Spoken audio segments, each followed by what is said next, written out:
हाँ निहाल, आप पूछिए, आप क्या पूछ रहे हैं? आ, आप पूछ रहे हैं कि सर आईएसआई पीएचडी इंटरव्यू के बारे में जानना है। मेरा 11 जुलाई को है। अच्छा, तो आपने आईएसआई जेआरएफ क्लियर किया होगा, है ना? हाँ हाँ। अच्छा, तो थोड़ा सा बताइए। एक तो बच्चे पूछते रहते हैं आईएसआई जेआरएफ में प्रिपरेशन कैसे करें, आपने कैसे प्रिपरेशन किया?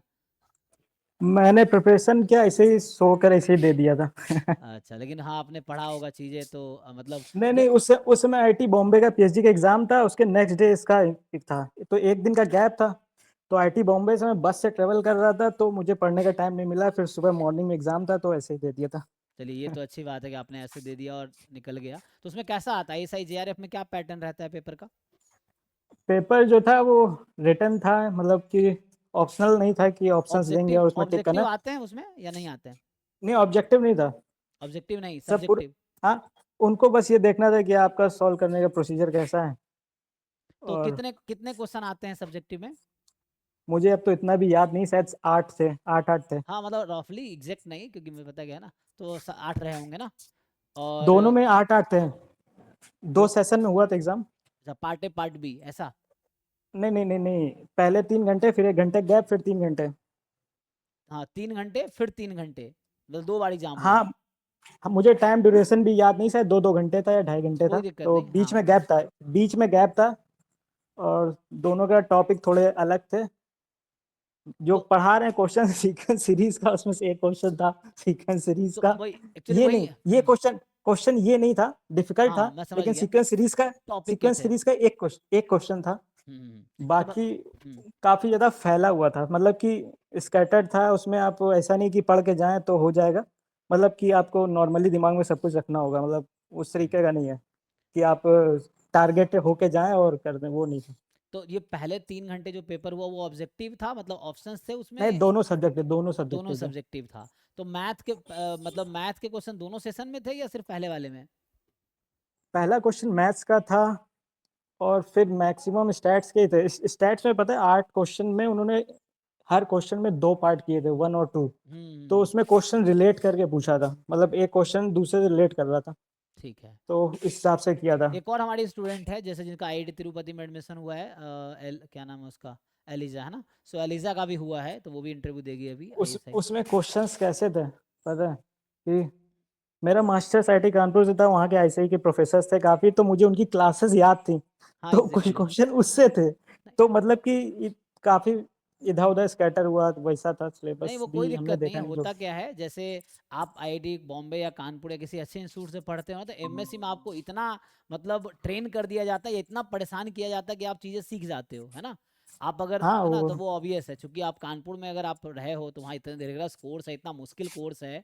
तो है ना? हाँ। अच्छा, आप इनके बैच के हो, जैसे विकास है, रोहित है, विनय है, नहीं नहीं माधव, नहीं, हाँ। मैं काफी पुराना हो चुका हूँ, अब अच्छा, बताना ठीक नहीं लगता। ठीक है, कोई दिक्कत नहीं, नो प्रॉब्लम। एज हो गई मेरी। कोई 30 ईयर प्रॉब्लम हो नहीं, गया। हाँ हाँ, कोई ठीक है। प्रॉब्लम नहीं। तो आप वहाँ से ठीक पढ़े है। हैं तो वो अच्छा है। ठीक है, अब बातें आपके पॉइंट पे कि ऐसे ही पीएचडी हाँ, इंटरव्यू में क्या पूछेंगे, है ना? मेरे पास एक्चुअली 3 से 4 दिन है, क्योंकि ट्रेवल भी करना है। हम्म। तो मुझे इंटरव्यू का सही नहीं पता है कि क्या होने वाला है।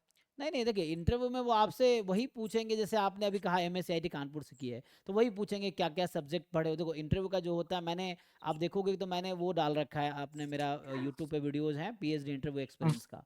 तो आप अगर हम्म, वो देखोगे तो उसमें मैंने डाल रखा है, मैंने हर जगह इंटरव्यू जब पीएचडी का दे रहा था तो क्या पूछ रहे थे। पहले तो आपसे पूछेंगे इंट्रोडक्शन अपना दो, तो आप अपने बारे में थोड़ा एक पहले से रेडी कर लो, क्या आप बताओगे। एग्जाम्पल के लिए, मैं नाम ये है, मैंने यहाँ से पढ़ाई किया है, हम्म, मैं यहाँ का रहने वाला हूँ, है ना? 10th हाँ, 12th बीएससी एमएससी कहाँ से किया है, आपको हम्म। जेआरएफ आपका निकला है तो बताइए। फिर आप पीएचडी क्यों करना चाहते हैं आप ये भी बता सकते हैं कि इस टॉपिक में, तो फिर वो पूछेंगे किस टॉपिक में आप कंफर्टेबल हो आंसर करने के लिए। जैसे मैंने आईटी कानपुर और आईटी बॉम्बे का भी दिया हुआ था, उसमें भी फर्स्ट रैंकर था। लेकिन वाह। मैंने एडमिशन वैसा लिया नहीं। लेकिन मैं ये पूछ रहा हूँ कि ऐसा तो नहीं वहाँ प्रेजेंटेशन मांगेंगे, पीपीटी बना के ले जाना? नहीं, वो मेल में लिखा होगा आपको जो ऑफर अभी आया नहीं नहीं होगा। नहीं नहीं, मेल में कुछ नहीं लिखा, मेल में कुछ नहीं तो लिखा। पीपीटी नहीं, उन्होंने फिर क्या? डायरेक्ट हम्म। पीपीटी के तो अब हमें नहीं लगता, क्योंकि आईटीज में तो नहीं मांगा था। ठीक है। नहीं नहीं नहीं, दूसरा पीपीटी। क्या है कि कोई एक स्पेसिफिक टॉपिक पढ़कर ही उन्होंने पूछा था कि कोई टॉपिक कोई बताएं जो आपका इंटरेस्ट में हो। तो तो आपको ऑलरेडी एक्सपीरियंस तो है, यही वहाँ भी होने वाला है। आईएसएम में कुछ अलग नहीं होने वाला है। जैसे नहीं, आपका वही मैं बॉम्बे कानपुर में हुआ वैसे ही इंटरव्यू वहाँ भी होगा। तो वही है कि जो बेसिक है, प्रोबेबिलिटी थ्योरी है, वो ऑलमोस्ट, और कन्वर्जेंस और वो डिस्ट्रीब्यूशन और ये सब है ना। तो इन सब चीज़ों को थोड़ा प्रूफ और प्रोबेबिलिटीज पे। हाँ, प्रूफ देखना पड़ेगा क्योंकि आईएसआई में प्रूफ करवाएंगे आपसे थ्योरम्स के। दूसरा हम सोच रहे हैं क्योंकि मैक्सिमम बच्चे इन्फ्रेंस ही टॉपिक रखते हैं कि उनका कोर सब्जेक्ट वही रहता है, कोर में स्टैट्स में इन्फ्रेंस ही बताते हैं। तो हम्म इन्फ्रेंस में क्या पढ़ना है या क्या देखो, कुछ, पहले तो क्योंकि आप एक चीज क्लियर कर लो, टॉपिक में ये मत बताओ कि convergence in random variable convergence. आप एक सब्जेक्ट बताओ, जैसे एमएससी में आपने पूरे 4 सेमेस्टर में अराउंड 20 से 25 कोर्स पढ़े होंगे कम से कम, है ना? हाँ हाँ तो आप उसमें 2 कोर्स सेलेक्ट करो। एग्जांपल जैसे आप कह रहे हो प्रोबेबिलिटी थ्योरी बोल सकते हो आप, ठीक है, हाँ या हाँ। इन्फेरेंस बोल सकते हो। तो जब नहीं, वही मैं पूछ रहा हूँ। हाँ, प्रोबेबिलिटी थ्योरी आप बोलोगे ना, तो वो बेसिक हम्म। प्रोबेबिलिटी से लेके वो आपको कन्वर्जेंस ऑफ रैंडम वेरिएबल तक जाएंगे, है ना? हाँ, सैम्पलिंग तक वही मैं मान लो, पूछ रहा था सैम्पलिंग कि क्या डिस्ट्रीब्यूशन। ठीक रहेगा, जैसे सैम्पलिंग भी सलब सर ने पढ़ाई थी, वो भी ठीक ठाक है नहीं, मतलब या इन्फ्रेंस रखें, कोई टफ टॉपिक रखें या फिर सिंपल सा कुछ इंटीग्रेशन वगैरह से काम चला दे। नहीं, वो तो डिपेंड करेगा आप किस में कंफर्टेबल हैं। 2 टॉपिक आप चूज कर सकते हैं, जैसे प्रोबेबिलिटी थ्योरी बोल सकते हैं, इन्फेरेंस है, या सैम्पलिंग थ्योरी, टाइम सीरीज, मतलब स्टोकेस्टिक प्रोसेस। तो आप एक सब्जेक्ट का 2 सब्जेक्ट ढंग से प्रिपेयर कीजिए, वो पूछेंगे आपसे। फिर वो आईएसआई में थोड़े डीप तक पूछेंगे, वो ये नहीं एक्सपेक्ट करेंगे ऊपर ऊपर आपको डेफिनेशन और थ्योरम पता है। अगर आप डेफिनेशन बताओगे ठीक है, थ्योरम बताओगे प्रूफ करवा लेंगे। कोई स्टेटमेंट बोल देंगे, बोलेंगे काउंटर एग्जाम्पल दो। फिर ये भी हो सकता हाँ है कि ये। जो आपने अभी जेआरएफ का पेपर लिख के आए हो, जिसके बेसिस पे इंटरव्यू हुआ है, हो सकता है कि हाँ वही आपसे अभी आईएसआई एमएस क्यूएमएस में ऐसे ही हुआ था कि क्या किया, उनके हाँ पास वो सॉल्यूशन था जो आपने भी दिया है ना? अब वही आपसे सॉल्व करवा लेंगे कि ये तुमने कैसे सॉल्व किया, या जो क्वेश्चन आपने छोड़ दिया है वो आपसे सॉल्व करवा लेंगे कि ये कहा तुमने मुझसे ट्राई। आईटी बॉम्बे में यही किया था उन्होंने, आईटी बॉम्बे में मेरी लेके बैठे थे, मेरा फर्स्ट वो था। हाँ उन्होंने कहा, तो उन्होंने क्वेश्चन थोड़ा सा चेंज किया था, टेस्टिंग का क्वेश्चन था, और फिर उन्होंने उनको पता था टफ है क्वेश्चन, तो थोड़ा सा हिंट भी किया उन्होंने, और फिर उसके बाद आंसर सही हो गया तो वो ठीक था। तो मैं बस ये पूछा था कि क्योंकि मैं अभी थोड़ा सा आईएसआई से थोड़ा वो हूँ, मुझे लगता है आईटी और आईएसआई में डिफरेंस है काफ़ी ज़्यादा, है ना? डिफरेंस है डिफिकल्टी लेवल में तो है ही है, हाँ डिफिकल्टी डिफरेंस है लेवल में तो है ही है, जी। क्योंकि वहाँ के बच्चे यहाँ आए हैं एमस्टेट के, आईटी कानपुर में साथ में मैंने पढ़ाए हैं, देखा है, लेकिन मुझे पीएचडी का थोड़ा सा अपनी तरफ से कुछ आइडिया दे दें जो नहीं लगता नहीं, है आपको। आपको डरने की कोई जरूरत नहीं है। देखो, वही बच्चे, मैं फिर से कह रहा हूँ, जिन बच्चों का अभी आपके साथ आईएसआई में जेआरएफ में एडमिशन होगा, ये वही हम्म बच्चे होंगे जो बॉम्बे कानपुर में भी अपियर हुए हैं, ठीक है? ये हम्म। ऐसा नहीं कि सिर्फ आईएसआई में ही जाएंगे, है ना? वो बच्चे कुछ होंगे जो एमटेक वहां से की एम स्टैट्स किए होंगे और डायरेक्टली कन्वर्ट हो जाएंगे, उनका कुछ कोटा होता है अंदर इंटरनल, तो वो अलग बात है। लेकिन जनरली जो बाहर बच्चे जो इन्होंने रिटर्न दिया है आईएसआई जेआरएफ, और जो इंटरव्यू देंगे, तो वो आपके जैसे ही हैं। वो आपके अभी आपको कानपुर में मिले होंगे, बॉम्बे में मिले होंगे, डिफरेंट सूट्स में मिले हाँ होंगे वो। तो हाँ यही हाँ। है, तो आप भी उनमें से एक होता, आपको कोई डरने की जरूरत नहीं है, बस आपको थोड़ा कॉन्फिडेंट बनना है। आप वो सब्जेक्ट पर चूज कीजिए जो आपको आते हैं, जो आपको सच में आते हैं। जी। इन्फ्रेंस थोड़ा रखते हैं और प्रोबेबिलिटी थ्योरी रखते हैं, हाँ, कुछ कोई इस तरीके दिक्कत के, नहीं है। जैसे है ना? आप जो पूछेंगे तो वो लोग पहले आपको वही पूछेंगे, जैसे आपने दिया डेफिनेशन पूछेंगे, फिर कोई थ्योरम पूछेंगे, सही है गलत है, सही है तो प्रूफ करके हम्म दिखाओ, गलत है तो आप हम्म। काउंटर एग्जाम्पल दो। तो इस तरह की चीजें हाँ, चलेंगी, तो यही आपका चलेगा, फिर वो काउंटर आपका लेवल। एग्जाम्पल, काउंटर एग्जाम्पल से मुझे लगता है ज्यादा क्वेश्चन होंगे, तो थोड़ा सा जो साइड बाय साइड इधर मतलब इधर उधर जो क्वेश्चन होते हैं जिसमें थोड़ा सा ग्लिच मतलब वैसा रहता है, तो उसको करना ठीक रहेगा, मतलब क्वेश्चन पे फोकस करें, डेफिनेशन पे करें। नहीं, डेफिनेशन तो याद करना ही पड़ेगा, सारे टर्म्स जो होते हैं उसके। तो डेफिनेशन, फिर उसके बाद डेफिनेशन, जैसे मान लो आपसे पूछ दिया एमएलई क्या होता है एग्जांपल के लिए, तो आप हाँ हाँ। बताओगे एमएलई का डेफिनेशन बताओगे, ठीक? फिर वो हम्म पूछेंगे क्या एमएलई यूनिक होता है, तो आप या तो यस बोलोगे या नो हम्म। बोलोगे। अगर हाँ नहीं, आपने वो यस तो सब कहा ठीक तो है। आपको प्रूव करना हाँ पड़ेगा। अगर नो कहा तो हाँ बताओ ऐसा एग्जाम्पल जहां यूनिक नहीं होता है। तो हाँ हाँ दिस हाँ, वे ठीक है ठीक। हर टॉपिक ऐसे प्रोसीड होगा, क्योंकि वो नॉर्मल कन्वर्सेशन हम्म। होता है ना इंटरव्यू, आप तो दे चुके हो इंटरव्यू। तो जस्ट एक नॉर्मल कन्वर्सेशन है, वो काफी है ना, आपको सब बीच में उसमें जो। मेरा टाइम उसमें लिखा है कि 2 PM को है, 11 तारीख को। तो अच्छा। उसमें एक साथ 3 4 बच्चों को बुलाया, क्योंकि 7 बच्चे हैं टोटल, तो फर्स्ट मीटिंग में 3 बच्चे, नेक्स्ट जो मीटिंग है उसमें 4 होंगे। तो हम्म। मुझे लगता है कि शायद 3 से 4 बच्चों का तो स्पेस होगा उनके पास, 7 को बुलाया अगर तो। हाँ, तो मतलब 3 4 बच्चों का क्या सीट?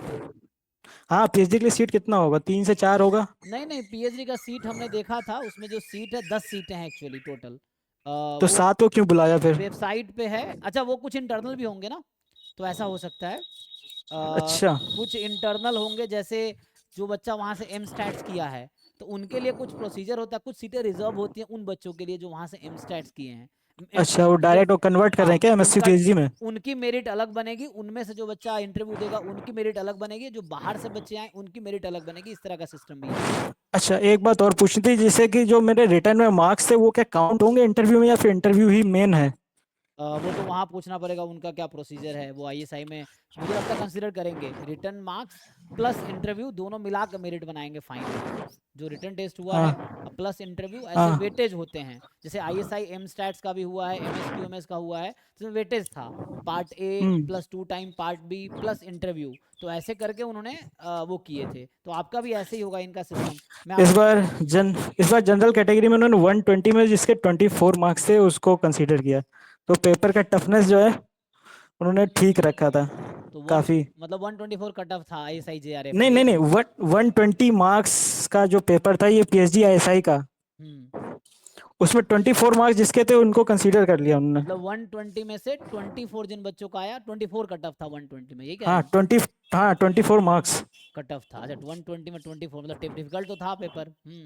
हाँ तो क्योंकि उस हिसाब से सब्जेक्टिव में और बच्चे लिख नहीं दो पाते हैं। पेपर में, दो पेपर में मतलब 12 12 नंबर टोटल मार्क्स। मैं समझ गया, मतलब 60 मार्क्स का एक पेपर, 60 मार्क्स का दूसरा, 120 मार्क्स हो गया, और 12 हम्म। 12 राउंड कटा, मतलब 24 मार्क्स हैं तो क्वालिफाई हो गया इंटरव्यू के लिए। क्योंकि हाँ तो सब्जेक्टिव बच्चे लिख नहीं पाते सॉल्यूशन ना, क्योंकि डिफिकल्ट भी तो होता है उनका, इसीलिए। हाँ तो बस वही, हाँ तो मुझे ही थोड़ा बहुत जानकारी चाहिए था। मैंने कोचिंग के लिए आपसे पहले 1 साल पहले शायद पूछा था, फोन किया था अच्छा। कि शायद, तो मैंने कोचिंग अभी किया नहीं मैं, मुझे थोड़ा सा आइडिया चाहिए था, लग रहा था, लेकिन मुझे करना एक कमी महसूस करेंगे आपकी नहीं नहीं कोई कि दिक्कत शायद नहीं है, आप जैसे देखो सबसे इंपॉर्टेंट है कोचिंग करो ना करो, अपने लेवल में जरूर मेहनत करो, एग्जाम उससे नहीं, निकलेगा। हम्म, मैंने अपने लेवल पे किया, लेकिन लगता है कि टीचर से जो ज्ञान प्राप्त होता है कि एक थोड़ा सा कंप्लीटनेस महसूस होती है कि हाँ ठीक है, अब थोड़ा हाँ हाँ सेटिस्फैक्ट्री है। हाँ, वो गाइडेंस मिल जाता है, थोड़ा एक सपोर्ट रहता है, गाइडेंस रहता है, आप मतलब आप फील करते हो कोई आपके साथ है, और आप कोचिंग में क्या आपके साथ साथ 300 400 500 बच्चा भी है, तो उनके थ्रू आपका एक हाँ वो रहता है ना, एक डिस्कशन रहता है, इंटरेक्शन रहता है, जैसे अकेला फील नहीं करेंगे, उस तरह की दिक्कत नहीं है, हाँ। यहाँ पे क्या है टीचर क्योंकि है स्टूडेंट साथ है, वो रहता है। क्योंकि क्वेश्चंस जो है ना वो सीएसआर का जो आता है ना, जी स्टैट्स के, जी जी। कुछ थोड़ा उस लेवल के ठीक ठाक थे, मतलब गेट हम्म। का तो नहीं मिलेगा इतना, लेकिन फिर भी ठीक ठाक उसका था। नहीं बहुत डिफिकल्ट, मैं देखा हूँ जेआरएफ का पेपर, जो उनका पास्ट ईयर पेपर्स हैं थोड़े डिफिकल्ट ही रहते हैं, नेट के लेवल का, नेट के ऊपर लेवल का ही होते हैं, क्योंकि सब्जेक्टिव होता है इसलिए थोड़ा मुश्किल होता है सॉल्व करना। बाकी ठीक है, अगर हो जाएगा ठीक है, नहीं तो कोचिंग ज्वाइन करते हैं फिर आपकी हम। हो जाएगा, मुझे उम्मीद है आपका हो जाएगा, आप कोशिश से बेस्ट अपना परफॉर्म कीजिए, क्योंकि जो बच्चे मैं इंटरव्यू देंगे उनमें से ही होगा, ठीक है। मैं जैसे इंटरव्यू में स्टार्टिंग में मैंने कभी बोला नहीं उनको, ऐसे कोई रिकॉर्ड तो नहीं कर रहा ना? ना ना ना कोई दिक्कत नहीं। इसको है वो मत करिएगा। ठीक है ठीक है, ठीक है। जैसे मैंने स्टार्टिंग में बोल दिया कि मैं एमएससी गोल्ड मेडलिस्ट हूँ, तो वो उनको ये तो नहीं लगता कि घमंडी बच्चा है? स्टार्टिंग में बोर्ड पे, स्टार्टिंग इंट्रोडक्शन में बोल दिया जैसे कि एमएससी गोल्ड मेडलिस्ट हूँ, तो उनको नहीं लगता कि घमंडी बच्चा है? नहीं तो इसको आप पोलाइटली बोल सकते हैं, मतलब बोलेंगे एरोगेंटली तो वो तो टोन में होता है कि आप किस तरह प्रेजेंट कर रहे हैं, आपका बॉडी लैंग्वेज, आपका वर्ड का टोन रिप्रेजेंट करता है कि आप घमंडी है कि नहीं है ना। तो आपको क्योंकि वो पोलाइटली कॉन्फिडेंस बोलने से की निगेटिव प्रैक्टिस में न करना चला होगा। जाए। नहीं नेगेटिव क्यों हो जाएगा, आप अगर हैं और बताने में दिक्कत थोड़ी है, लेकिन उसको हम जस्टिफाई सोचते हैं करना कि पड़ेगा, अगर आप हम बोलते सोचते हैं कि वो सीवी वगैरह पढ़ लें हमारे बारे में, थोड़ा उसी से जान लें तो ठीक है, खुद से बताना थोड़ा सा वो रहता है कि वो फिर क्वेश्चंस उनके फिर अलग डायरेक्शन में जाते हैं। जैसे क्या है ना, आप बोलते हैं कि गोल्ड मेडलिस्ट हैं एमएससी के, तो वो उस लेवल के एक्सपेक्टेशन आपसे रखेंगे, फिर बाकी बच्चों से बेटर हाँ फिर वही एक्सपेक्टेशन बात रखेंगे। है, तो आप वही अगर है, तो बताना ठीक मत बताओ, आप ठीक अच्छा नहीं रहेगा, लगता। क्योंकि ज्यादा एक्सपेक्टेशन हो जाएगा, आप गलत आंसर बताओगे, उनको लगेगा क्या गोल्ड मेडलिस्ट हो तुम भाई, यही गोल्ड मेडलिस्ट हाँ बने कर रहे हो, ऐसा बोल वो सोचेंगे, तो इस तरह से है। हाँ। तो डोंट टेल, आप सिंपल अपने बारे में बताओ, कहाँ से पढ़ाई की हो ये बताओ, और है ना, इस हम्म तरह से जेआरएफ में हम्म। ये था, बाकी अपना क्वेश्चन पूछेंगे तो उनको समझ आ जाएगा आपकी एबिलिटी क्या है। हाँ हम्म। ठीक है, मुझे बस इतना ही पूछना था, थोड़ा बहुत वो था, बाकी कोचिंग का मैं अगर कुछ होता है तो मैं शायद पीएचडी करते करते ही पढ़ना चाहूंगा, 6 महीने में कंप्लीट कर लूंगा कोर्स आपका, हाँ कितना है? कोई कोई दिक्कत नहीं है, 6 महीने में हो जाएगा पूरा नेट का, कोई दिक्कत नहीं है उसमें। नहीं नेट का नहीं, हम्म। गेट का जो स्टैट्स का है, थोड़ा जो भी नेट का आपने हाँ किया हाँ है। कर सकते हैं, 6 महीने में हो जाएगा, काफ़ी है, सिलेबस तो मैं 4 महीने में ख़त्म कर देता हूँ, फिर प्रीवियस ईयर पेपर और ये सब होता है। है ना, वैसा है। प्रीवियस ईयर के क्वेश्चंस तो लगाए हुए हैं, लेकिन फिर भी ये है कि आपके पास क्वेश्चन सेट अच्छे होंगे, मुझे लगता है। हो जाएगा, वो तो आएंगे, अपना आपको मेहनत करना, जो थोड़ा बहुत हमसे सपोर्ट मिलेगा, मेन मेहनत अरे आपको ही करना कोचिंग का फीस कितना क्या था? 15,000 अराउंड देखा था मैंने है। हाँ, पहले वो तो। आप इसको नंबर पे ना, हमारा जो टीम का नंबर है जहाँ से आपको लिंक मिला होगा, उनसे आप बात कीजिए, वो हाँ आपको बता देंगे, ठीक है, डिटेल बाकी। ठीक है, ठीक। ठीक है ना, तो इस पे आप बाकी बता ठीक देंगे, है। बाकी इंटरव्यू दे के आइए, all the best, I hope admission हो मैं जाए, ठीक है। अगर हो जाएगा तो फिर मैं ज्वाइन करता हूँ आपको हाँ दोबारा। ठीक है, ठीक है, थैंक यू, हाँ, नहीं तो फिर कोई कोई वो नहीं। ठीक कोई है, थैंक दिक्कत यू नहीं, सर। थैंक यू, हाँ।